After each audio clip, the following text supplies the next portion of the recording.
sounds in space, it's odd to have a hammer or a metal tool and bang it against something and hear absolutely nothing. You can, sound won't travel in a vacuum, so there you are outside and you could be hitting something, no sound at all. In space, since there's no atmosphere, there's no air, if you bang on something when you're doing your spacewalk, you will not be able to hear that. And this leads us to the dilemma of our final segment. All modern astronauts, such as Piers Sellers and Mike Massimino, claim to hear absolutely nothing when they're out on the International Space Station in the vacuum, banging away with metal tools and objects, whereas during the Apollo missions, all kinds of sounds have been recorded that should not be possible if they are on the moon in the vacuum of space. This is Mission Control Houston. We want to welcome you to NASA Television's live coverage from the International Space Station Flight Control Room as we get ready for another spacewalk by the crew of Expedition. Okay, copy. Notice the complete silence during this modern EVA at the International Space Station. If the astronauts aren't speaking, you hear dead silence. And I show the arm is safe. Copy, thank you. Good. The major difference between the Apollo missions and modern spacewalks, such as you just saw at the International Space Station, is that when the astronauts are working on the space station, out in space, in a true vacuum, when they are not transmitting directly through their mics with their voices, you hear dead silence. In the Apollo missions, you can hear all kinds of sounds. The sound of two very hard hammer blows transmitted through Dave's gloves into the suit and to his microphone can be heard between his grunts. And we return to the Apollo Lunar Surface Journal, which more and more begins to look like damage control and misdirection. And here is what they have to say about the Apollo 17 hammering. The last paragraph there at the bottom. What seems likely is that when Gene hits the rock, the hammer rebounds against the palm of the pressurized glove, creating a sound wave in the suit loud enough to be picked up by the microphone at Gene's lips. In brief, the suit acts like a drum. But the suit never acts like a drum at the International Space Station, where we are about to watch an astronaut use a power tool. All right, buddy, we're going to stop at 20 turns. Understand, we have a go. Affirm. All right, there comes.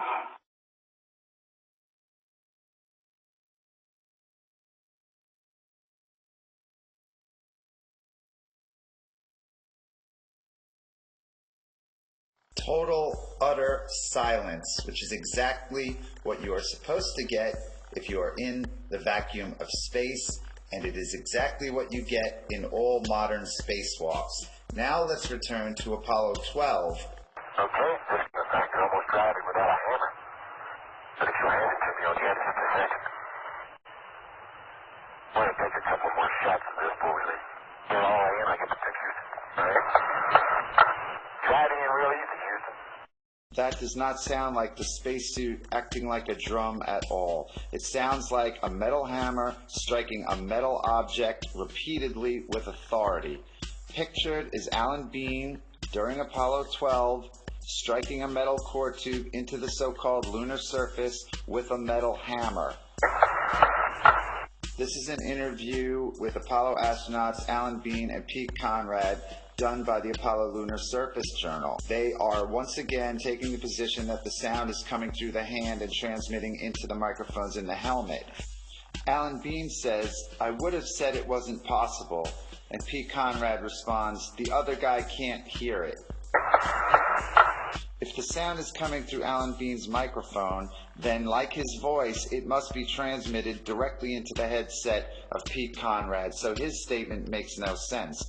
Alan Bean's statement makes a lot of sense, since it would not have been possible in a vacuum. When Bean says, "I would have said it wasn't possible," he has science on his side. And he also has NASA on his side, at least up until August 19th, 2011. And this brings us to the most important graphic in the film. This is a web page that has been disappeared from the internet by NASA as of August 2011. It was at nasa.gov, running concurrently with the Apollo Lunar Surface Journal between 2009 and September 2011.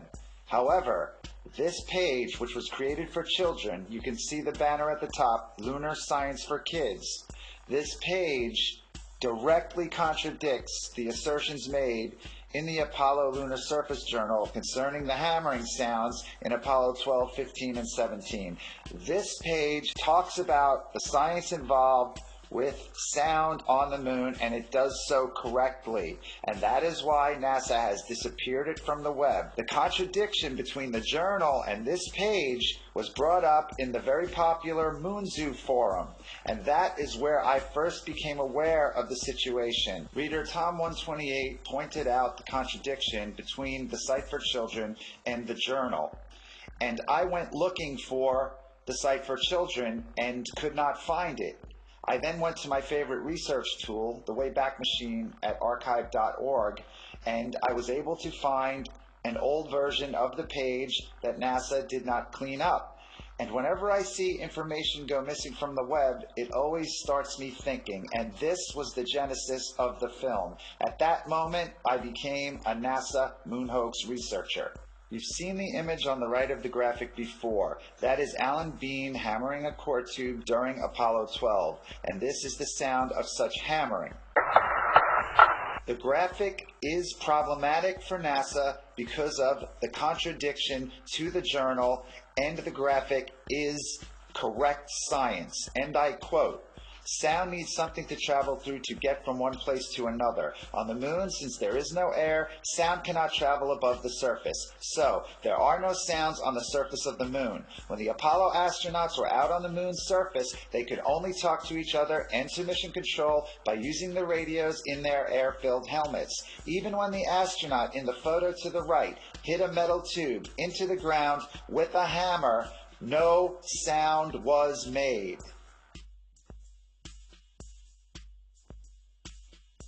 All of the sounds so far analyzed were made by the astronauts as they were handling tools, but now we are going to analyze some sounds that are made a distance away from the astronauts.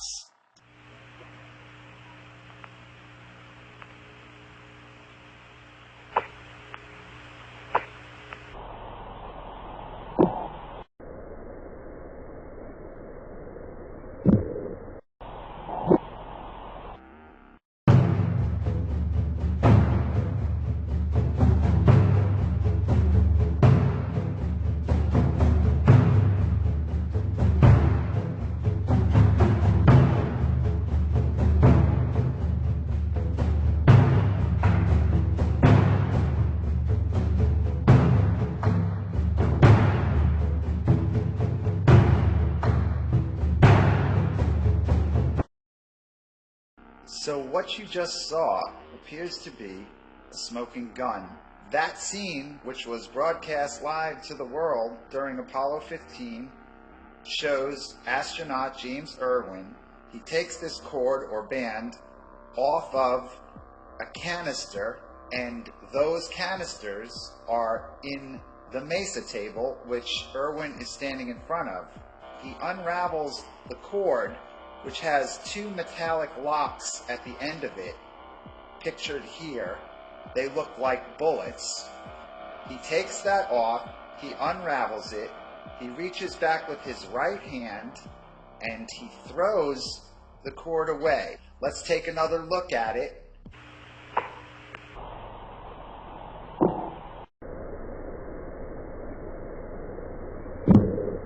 So the argument has been made for the hammering that the sound is coming through the glove and it's miraculously getting into the microphones. But we don't have to deal with that argument because James Irwin releases the object and it hits the ship and he's not touching it, and that sound is picked up by the microphone inside the astronaut's helmet.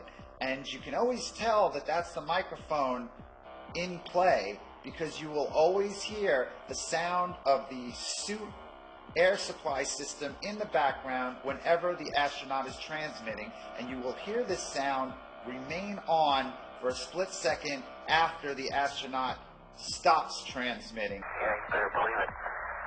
Yeah, you better believe it. Both the outside of the ship and the inside of the ship in the cabin are in the vacuum because the lunar module does not have an air hatch. So when the astronauts leave the lunar module, it is depressurized. Microphones in the lunar module plug into the audio centers. The only voice possibilities are through the use of the headsets. They took off with 6 microphones, 3 Snoopy caps. Each astronaut also had a lightweight headset at launch. While they were on the moon and the suspect audio event took place, they were wearing their Snoopy caps. Communication cables, which are the umbilical cords that the astronauts plugged into while in the lunar module, as you can see from the checklist, were stowed prior to EVA. Also, looking at the same exact checklist, we can see that the lightweight headsets were also stowed prior to EVA. So, there were no live microphones inside the cabin. So now let's take another listen, and we will slow down the audio so you can hear the air supply unit remain on for a split second after the object hits the ship.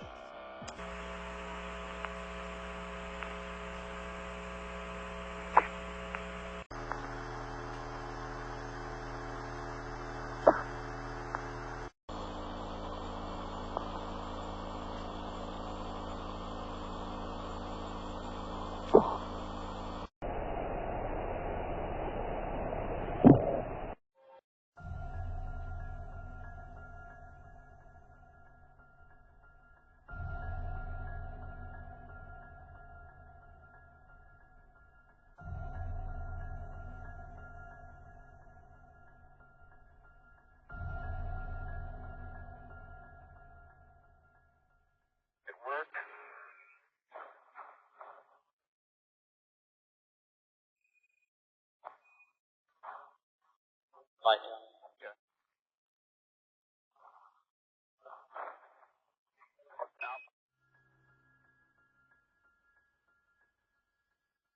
Touchlight is in the camera box.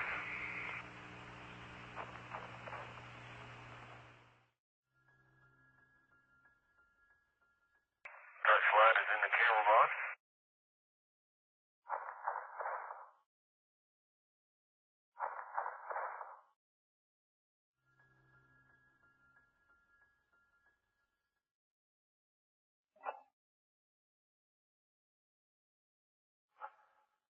All right, here.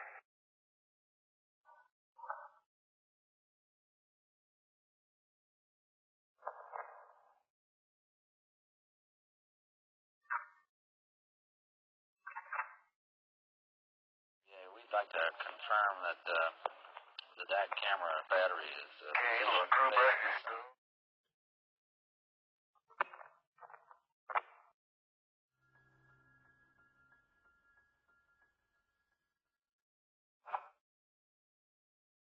John's got a long way to go, Tony, before he gets that thing reeled in.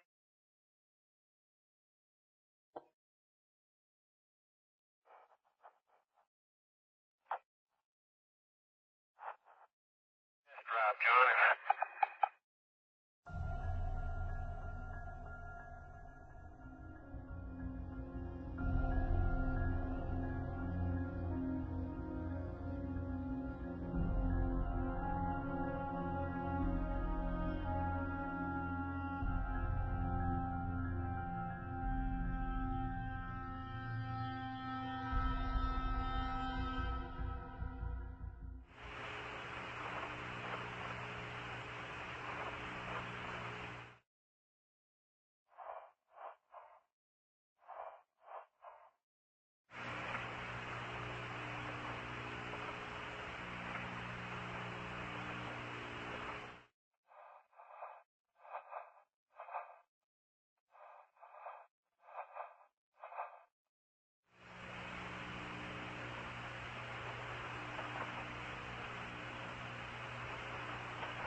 sound doesn't travel too good in the vacuum. I don't hear a thing.